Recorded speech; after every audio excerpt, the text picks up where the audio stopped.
Ucrania recibirá más de un centenar de tanques pesados occidentales. Así lo anunció el martes el ministro ucraniano de Relaciones Exteriores, Dmytro Kuleba.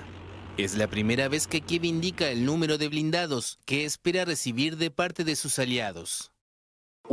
En la primera oleada de contribuciones, las Fuerzas Armadas de Ucrania recibirán entre 120 y 140 tanques modernos de modelos occidentales. Varios países han anunciado en los últimos días su intención de suministrar rápidamente estos vehículos a Ucrania. El Reino Unido quiere enviar tanques Challenger a finales de marzo y Alemania tiene previsto mandar sus primeros Leopard 2 a finales de marzo o principios de abril, mientras que Estados Unidos anunció el envío de 31 Abrams.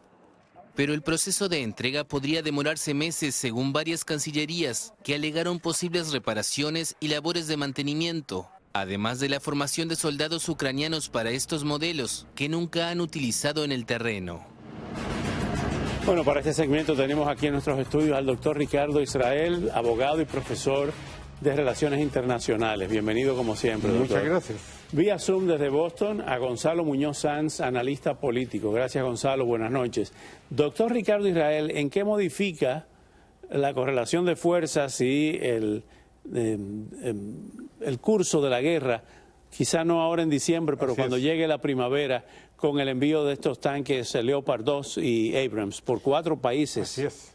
Yo creo que la preparación para lo que usted ha indicado, para el enfrentamiento para la primavera, para el cual Rusia se ha estado preparando y así lo ha advertido Ucrania. Por ahora está relativamente estancado y congelado, fundamentalmente Bakhmut.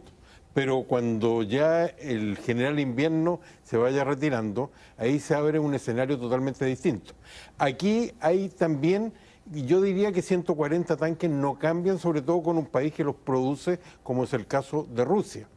Pero sí hay un cambio significativo en que el tanque es por definición un arma ofensiva.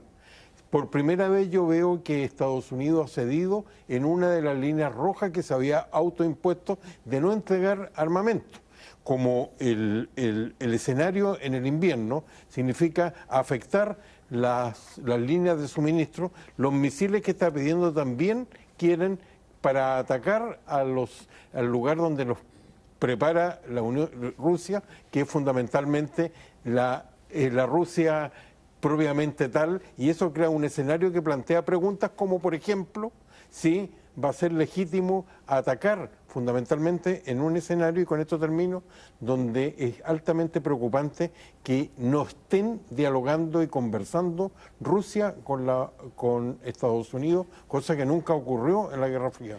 Gonzalo Muñoz Sanz, existe en política lo que se ve y lo que no se ve, independientemente del tema militar, estrictamente técnico-militar. Existe el tema político. Lo que estamos viendo es un incremento en la retórica de confrontación entre Occidente y Rusia, y vamos hacia un choque de trenes. Buenas noches y bienvenido. Buenas noches, muchas gracias. Sin duda, la escalada armamentística, como mencionabais ahora mismo en el programa, está ocurriendo. El envío de los tanques, como ya se ha dicho, es el cruzar la primera de las líneas rojas que se había puesto el gobierno de Estados Unidos. Existen otras líneas rojas que podrían continuar con esta escalada, pero la clave estará en qué ocurra en primavera, cuando las contraofensivas ucranianas y rusas se encuentran en el frente, y veremos si los frentes se cronifican, en cuyo caso la escalada podría ser más cuestión de semanas que de meses.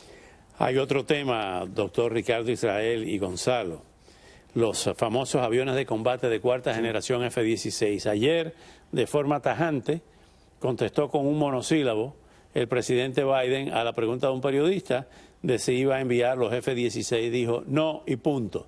Hoy matizó esa respuesta. ¿Qué lectura le da usted a eso? Yo pienso que no es la primera vez que le pasa al presidente Biden. El presidente Biden a veces contesta con monosílabos y después se ve obligado a matizarla. Y esta es una de esas respuestas. Porque tal como lo indicaba Gonzalo Mesa, si esto continúa así, pueden cambiar los plazos y evidentemente el tema de los aviones pasa a ser de opinión distinta. Y además usted mencionaba un hecho que es bastante destacable dentro de las novedades que ha traído este conflicto, al ser el primer conflicto global del siglo XXI, no solo ha sido la alianza entre China y Rusia, que da para mucho tiempo, sino la reaparición militar, por primera vez desde la Segunda Guerra Mundial, de los derrotados y grandes potencias industriales como lo son alemanas. Basta ver los tanques Leopard como la preferencia, y Japón. Ahora bien, Gonzalo Muñoz Sanz, en el caso de los aviones F-16 de cuarta generación, hemos visto que primero vino este rechazo contundente del presidente Biden, luego matizado en el día de hoy, no cierra la posibilidad.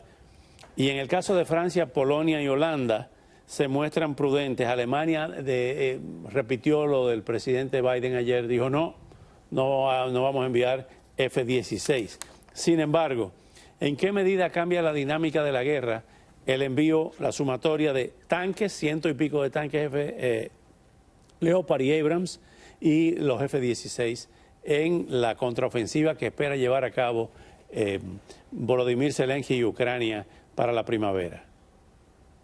Yo diría que hay dos diferencias grandes respecto a los tanques cuando hablamos de los F-16. La primera es que, bueno, al final del día los F-16 son un icono de la aviación americana, son un símbolo de las Fuerzas Armadas de Estados Unidos, y el envío de estos aviones significaría internacionalmente que Estados Unidos ha entrado en la guerra. Aunque sea solo un poco, ese sería el titular internacional que podría vender Putin. Pero hay otra segunda diferencia bastante grande, y es que los F-16, para que sean efectivos en el campo de batalla, la OTAN tendría que desplegar una infraestructura de operaciones aéreas combinadas. Esto incluye centros aéreos de operaciones combinadas, aviones cisterna para volver a poner combustible en los aviones mientras vuelan, sistemas de radares aéreos, aviones de guerra electrónica y muchos otros sistemas, ¿no? Entonces, la escalada sería muchísimo mayor con el envío de esos F-16. Y luego también habría que ver que es muy distinto en el caso de otros países europeos en los que esos aviones no son necesariamente ese icono que lo son para Estados Unidos. Entonces, sería probable que los países europeos enviasen algunos aviones y que Estados Unidos no enviase los F-16. Es un escenario probable. Doctor Ricardo. Yo agregaría brevemente dos cosas. Uno, y ambos tienen que ver con el tema de Rusia versus Estados Unidos.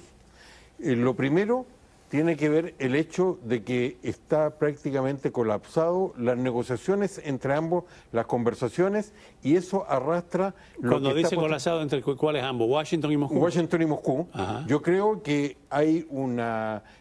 hoy día la retórica va por ambos lados. Acaba de decir el viceministro de Relaciones Exteriores que sienten que hay una provocación en cada acción de Moscú, y yo creo que el origen de todo esto es que Putin nunca perdonó que lo hubiera llamado asesino Biden, pero no están dialogando, y eso está arrastrando las negociaciones que están paralizadas desde el punto de vista del armamento nuclear.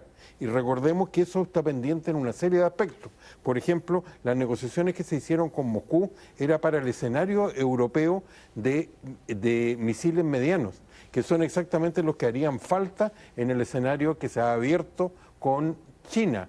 Y ese es un elemento que obviamente está afectando esto, y le comienza a darle credibilidad este tipo de escalada, la utilización del armamento nuclear con fines tácticos para el escenario de guerra por primera vez desde la Guerra Fría. Gonzalo Muñoz Sáenz, nos queda un minuto y vamos a seguir en el próximo segmento.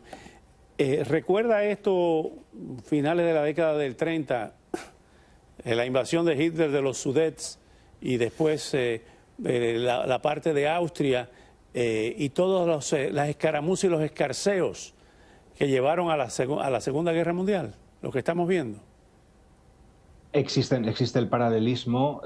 Podemos ver Crimea fue esa primera fase que podríamos asemejar quizás a Austria, ¿no? En la que cuando Hitler invadió Austria, el resto de potencias europeas tampoco opusieron mucha resistencia porque consideraban que era una parte natural del territorio alemán.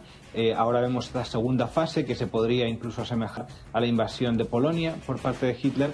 Sin embargo, yo creo que las analogías se quedan un poco ahí. No creo que Putin tenga la fuerza que tenía Adolf Hitler. Sí, Adolfo Hitler. Quédense ahí porque en instantes continuamos el análisis de la guerra en Ucrania con nuestro panel de expertos internacionales. No se lo pierdan.